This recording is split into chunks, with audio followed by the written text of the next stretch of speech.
Good morning, traders and investors around the world, and welcome to Wednesday's pre-Thanksgiving edition of premarketinfo.com, where we prepare you for the most important hour of the day, the first hour.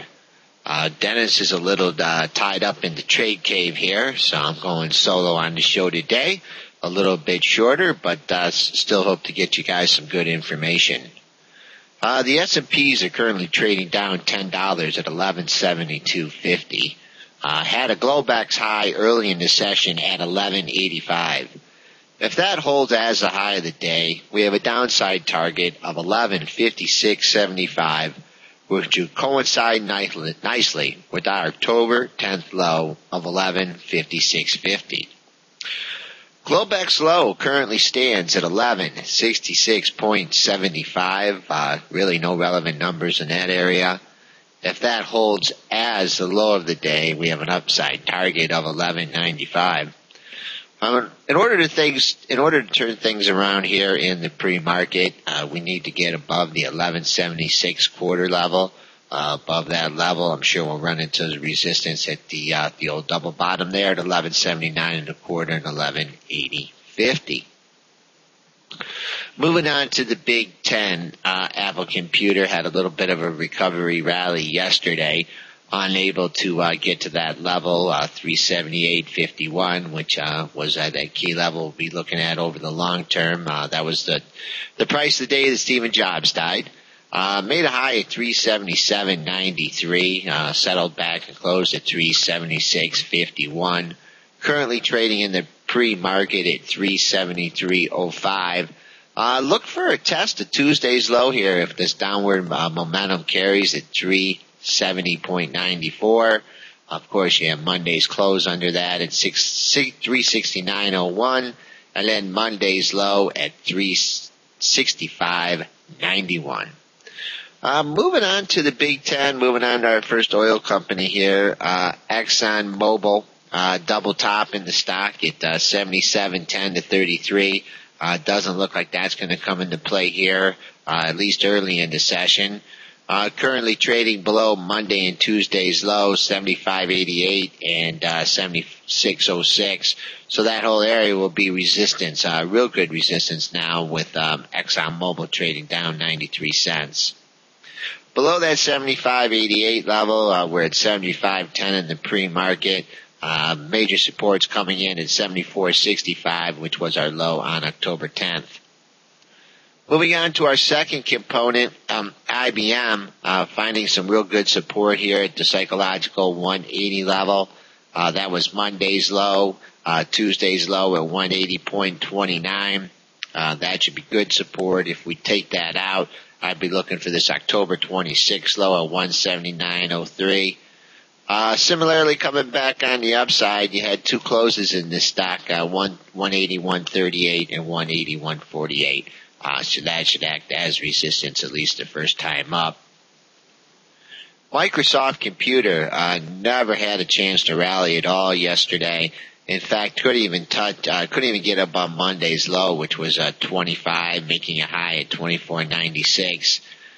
Selling off, making a low at 24.65 to recover to settle at 24.79. That should be your first stopping point on the upside here since we're trading below that level in the pre-market. Currently trading at 24.65, which was Tuesday's low. So if you're looking, for a quick buy off support on the open, Microsoft is opening up at yesterday's low. Moving on to Chevron Corporation, still feeling the ill effects of that oil spill.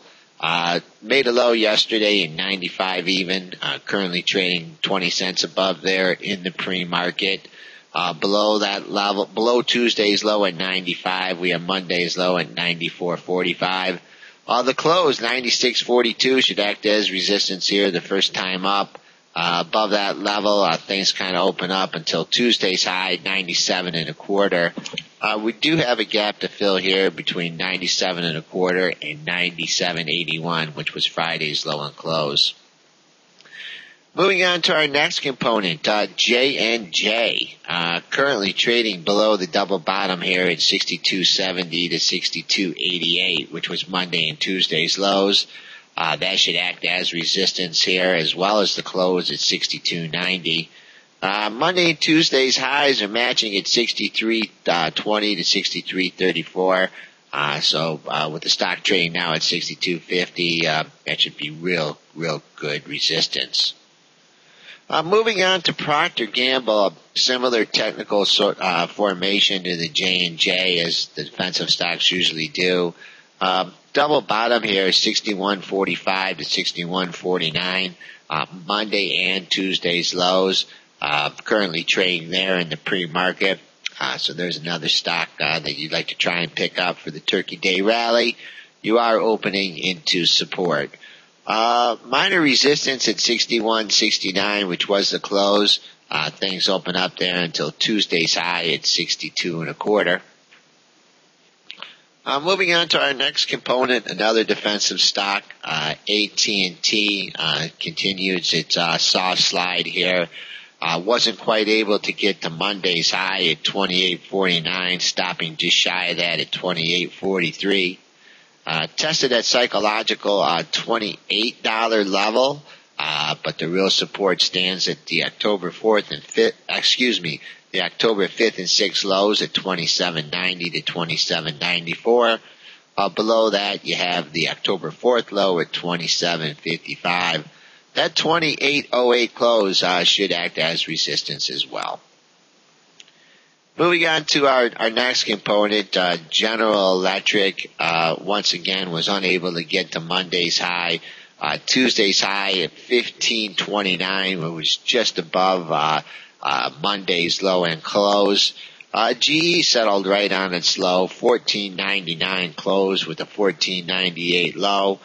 Currently trading a dime below that, so the 15, which was old support, should be new resistance. Look for a little bounce here, though, at 14.75. That was a low on October 5th. Below that, maybe a mild stopping point at 14.50, but 14.02 stands as a major support, as that was October 4th's low. Moving on to our final component, Coca-Cola, another defensive stock, similar to the formations in J&J and Procter & Gamble. Monday and Tuesday's lows, real close to each other, 65.39 to 65.54. Currently trading at 65.70, trading slightly above those levels.